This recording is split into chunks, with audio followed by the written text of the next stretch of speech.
Mga bawal pag gusto ng mabilis na metabolism. Number 1, bawal matulog ng less than 6 hours. Dapat more than 6 hours ang tulog mo para nasa normal levels ang leptin at ghrelin mo. Ang leptin ay ang hormone na nagsisignal na busog na tayo. Ang ghrelin naman ay ang hormone na nagsisignal na gutom na tayo. Pag kulang ka sa tulog, less than 6 hours lang ang tulog mo, tumataas ang levels of ghrelin mo. Ibig sabihin, mas makakaramdam ka ng gutom. At bumababa ang levels of leptin, which means matagal bago pa masignal sa utak mo na busog ka. At pag mababa ang leptin, mabagal ang metabolism. Kaya importante na you get at least 7 to 8 hours of sleep. Kung hindi kaya, kahit 6 hours na lang para hindi ka magkaroon ng hormonal imbalance sa leptin at ghrelin.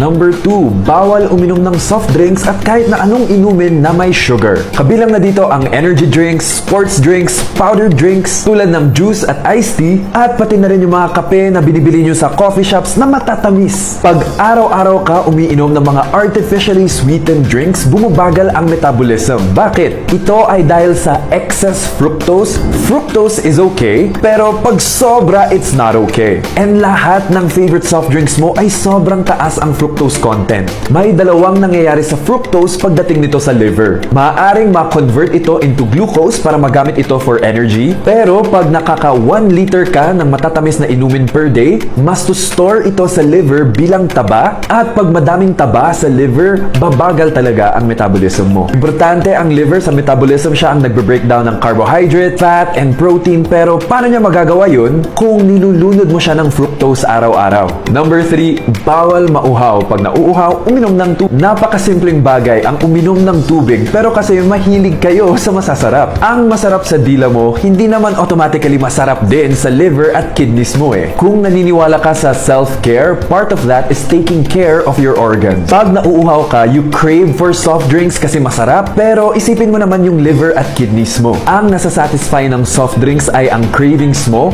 pero hindi niya nasasatisfy ang hydration mo. Choosing water when you're thirsty increases your metabolism by 25 to 30%. Kasi pag dumaan ang tubig sa liver at kidneys mo, wala namang taba, asukal o asin na kailangan maproseso. Literal na dadaan lang yung tubig sa liver at kidneys mo para tulungan silang tanggalin ang toxin sa katawan mo. Pag mas maganda ang function ng liver at kidneys mo, mas mabilis ang metabolism. Isipin mo na lang yung water slide sa swimming pool. Di ba mahirap mag-slide pababa pag walang tubig sa slide? Ganon din sa liver at kidneys mo. Hindi nila ma-flush out yung toxins sa katawan mo pag kulang sila sa tubig. Number 4, bawal ma-stress. Kung ano man ang mga bagay o mga tao na regularly nagtitrigger ng stress mo, iwasan mo sila. It doesn't matter kung ano or sino yan, kung consistent trigger yan, get rid of it. It's not worth it. Hindi naman pwedeng totally mawala ang stress sa buhay, kasi part naman talaga ng buhay ang dumaan sa iba't ibang pagsubok. At sa bawat pagsubok, meron talagang stress na kasama dito. Pero hindi pwedeng hayaan mo na lang na stressed ka. May mga paraan naman para pababain ang stress levels mo through exercise, meditation, or listening to music. Huwag hayaang nasistress ka palagi because stress increases cortisol. Pag sobra ang cortisol, babagal ang metabolism.